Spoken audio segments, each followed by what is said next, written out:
அதுல கூட்டணி கட்சிகளே சொல்லிட்டாங்க, நாங்க அதிமுக, நீங்க அதிமுகவும் திமுகவும் சேர்ந்து பிஜேபி சேர்ந்து ஆட்சி அமைக்க போகுதுன்னு கம்யூனிஸ்ட் தோழர்கள், ஐஎம்எல் தோழர்கள், காங்கிரஸ் தோழர்கள் எல்லாரும் சொல்லிட்டாங்க. இந்த அரசியல் ஃபர்ஸ்ட் 30 நாள் போச்சு. அடுத்த 30 நாள் நம்ம எம்எல்ஏ கிட்ட 50 கோடி கொடுக்கலாமா, 20 கோடி கொடுக்கலாமா? வேட்பாளராக இருக்கும் போதே ₹1 கொடுத்து என் வேட்பாளரை வாங்க முடியல. எம்எல்ஏ ஆன எங்களுடைய சட்டமன்ற உறுப்பினர் கிட்ட எதிர்காலமே இல்லாத திமுக தலைவரே சட்டமன்ற உறுப்பினர் ஆக முடியாத திமுக நம்ம சட்டமன்ற உறுப்பினர் பேசுறாங்களா 50 கோடி தரேன், 20 கோடி தரேன். அவங்க பக்காவா ரெக்கார்ட் பண்ணி போலீஸ்ல கொடுத்துட்டாங்க. அதனால செந்தில் பாலாஜி காலையிலயும் மாலையிலும் சைன் போட்டுட்டு இருக்காரு. அப்ப நம்ம சட்டமன்ற உறுப்பினருக்கு தெரியாதா?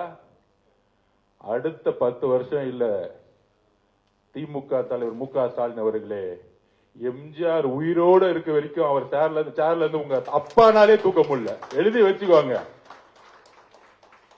அவர் இருக்கிற வரைக்கும் உங்களால ஒண்ணுமே செய்ய முடியாது.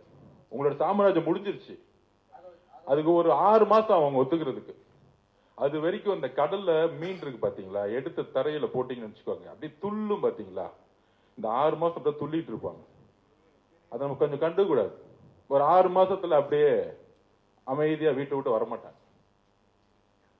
அப்ப திமுக தலைவர் சட்டமன்ற உறுப்பினரா வர முடியல, சட்டசபைக்குள்ள வர முடியல. அடுத்தது யாரு எதிர்கட்சி தலைவராக்கலாம்? நான் உங்களுக்குள்ள ஒரு கூட்டம். எவ்வளவு சிறந்த அறிவாளிகள் இருக்காங்க திமுகல, இன்னைக்கு இருக்கிறாங்க. ஆனா திருப்பியும் திரு மு.க. ஸ்டாலின் அவர்கள் ஒரு எதிர்கட்சி தலைவர்னா என்ன? ஈக்குவல் டு கேபினட் ரேங்கிங், அமைச்சருக்கு ஈக்குவல். அது தான் புள்ளதான் எதிர்கட்சி தலைவர் ஆகணும். திருப்பி ஒரு பட்டாபிஷேகம், துணை முதலமைச்சர் ஆக்குறது ஒரு பட்டாபிஷேகம், எதிர்கட்சி தலைவராக ஆக்குறது ஒரு பட்டாபிஷேகம். எப்ப? லாஸ்ட் 5 வருஷம் சட்டசபைக்கு வராத ஒருத்தரை தூக்கி பட்டாபிஷேகம் பண்ணி எதிர்கட்சி தலைவர்.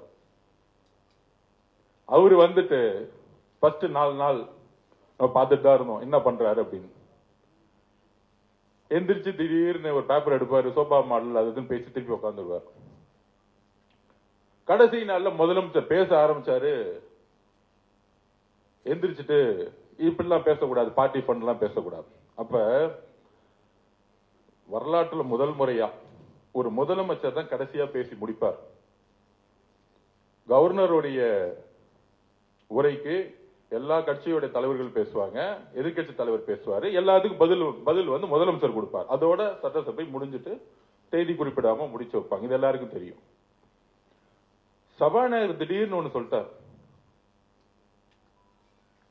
மாண்புமிகு எதிர்கட்சி தலைவர்களை முதலமைச்சர் பேசி முடிக்கட்டும், உங்களுக்கு பேசுறதுக்கு வாய்ப்பு தரேன். இது சுதந்திர வரலாற்றில் தமிழ்நாட்டில் இதுவரைக்கும் எந்த சபாநாயகரும் சொன்னதே கிடையாது. உங்களுக்கு அறிவு இருந்தா, திறமை இருந்தா, திராவிட முன்னேற்ற கழகத்தின் ஒரு உண்மையான எதிர்கட்சி தலைவரா இருந்திருந்தா அந்த வாய்ப்பை பயன்படுத்தி இருக்கலாமா, முடியாதா? இதுவரைக்கும் முதலமைச்சருடைய உரை, ஒட்டுமொத்த உரையை எடுத்து பார்த்துக்குவாங்க, தனிப்பட்ட விமர்சனங்கள் கிடையவே கிடையாது.